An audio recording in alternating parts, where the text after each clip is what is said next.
সূর্যের আলো ক্ষীণ হতে শুরু করেছে, কমতে শুরু করেছে। তিনি খেয়াল করে দেখলেন এর কারণ সাইয়েদনা জিবরাইল বিশাল ফেরেশতাদের বহন নিয়ে পৃথিবীতে নেমে আসছেন। পড়েন সুবহানাল্লাহ।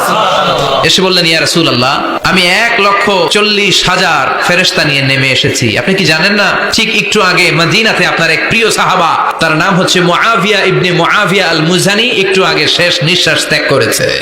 বিশ্বনবী তো অবাক, ঘটনা কি? কোন সাহাবীর গায়েবানা জানা যায় তো ফেরেশতা নামে না আকাশের উপর থেকে?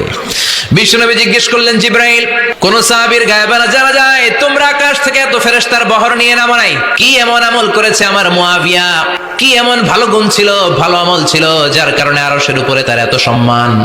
আপনার এই প্রিয় সাহাবী হাঁটতে বসতে চলতে ফিরিতে সব সময় পড়তো কুল হুয়াল্লাহু আহাদ আল্লাহুস সামাদ লাম ইয়ালিদ ওয়া লাম ইউলাদ ওয়া লাম ইয়াকুল লাহু কুফুয়ান আহাদ। পড়েন আল্লাহু আকবার।